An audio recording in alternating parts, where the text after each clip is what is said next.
Jeg kalder den også en brudskuldret våge her i Danmark. Og det er en af de få rovfuglearter, der klarer sig rigtig godt i naturen. Og det gør de, fordi de er sociale. De arbejder sammen. Men det fungerer forholdsvis simpelt. For hunderne, altså damerne, de bestemmer det hele. Og hannerne, altså mændene, de gør, hvad der bliver sagt. Minder lidt om det. Og så er det en som Acorn her, han er forholdsvis nem at flyve med. I princippet så har han det nok som de fleste. Hanner, bare der er mad, så er han godt tilfreds. Hunderne er noget anderledes. De er aggressive, hysteriske.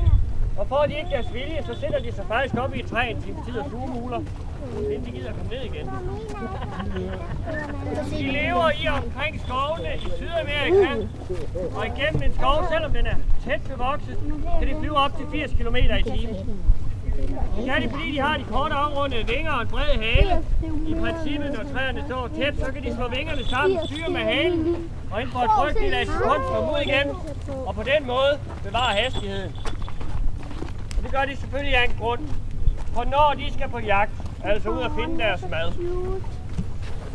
så sætter hunden sig op i et træ, og så jager hun hendes hanner afsted. Hun har imellem 4 og 6 hanner i en flok. De skal ud og finde et bytte til hende, og det skal jages hen imod hende. Og så lader det som om det er kaninjagt i dag. For hannerne flyver igennem skoven. De finder en kanin, eller bare et kaninhul. Hvis det er et kaninhul, så jager de deres lange ben ned i det. De står og roder rundt, indtil kaninen bliver træt af det og kommer op på jordoverfladen. Så cirkulerer de rundt om kaninen.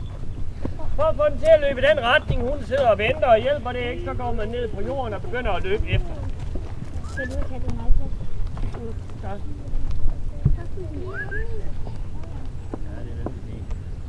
Når kaninen nærmer sig hunden, så går hun ned og slår på den. Hun tager ved med kløerne. De kører sådan her. 12 gange i sekundet ind i kaninen. Og det er så smertefuldt, at kaninen den dør ikke af blodmangel, den dør af chok. Og hvis Acorn her, han går i blodrus, som det hedder på vores arm, og vi ikke har handske på, så besvimer vi. For han fortsætter, indtil han rammer vores knogler. Eller til vi ligger os ned på jorden og spiller død. Og det er rent faktisk ret vanskeligt, når man har en fugl inde i armen. Næbet er ikke specielt farligt. Det bliver brugt til at spise og kærtegne. Så når Acorn han kærtegner, så bider han. Selvom det gør ondt, så det eneste vi skal sige til det, det er, at vi elsker også dig, Acorn. Vi må ikke gå på jagt med vores rovfugle her i Danmark, som et af 5 lande i verden. Så det vi gør, det er, at vi simulerer jagten med en lokke. Eller også, så kunne vi tage til Tyskland. Men her, der foregår det med en forholdsvis, simpel simulering. For den lokke, Jørgen han tager frem nu her, den ligner ingenting. Men hvis vi nu har sat kaninpels på, eller andefjer, så kan I selv gætte, hvad Acorn han begynder at fange til os. Men han tror, han fanger et bytte til Jørgen. Ui! Han går ned og slår det ihjel med hans klør. De kører sådan her lige i øjeblikket.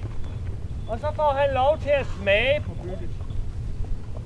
Så lægger Jørgen noget lige om lidt på handsken, som Acorn synes er mindst lige så lækkert. Så laver de en byttehandel. Og så efterlader han resten af byttet nede på jorden til Jørgen. På den måde, så kan Jørgen få læderlap til aftensmad. Og Acorn han får det på handsken, og på den måde har jagten været succesfuld. Han er tilfreds.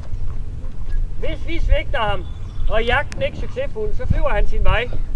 For hvorfor i alverden skal han være sammen med os, hvis han ikke er det? Vi svigter ham aldrig, og han tror rent faktisk det samme. Svigter han også, så tror han, vi flyver vores vej. Og mens han kommer færdig, så går jeg ned og henter den absolut hurtigste, der kommer i luften i dag.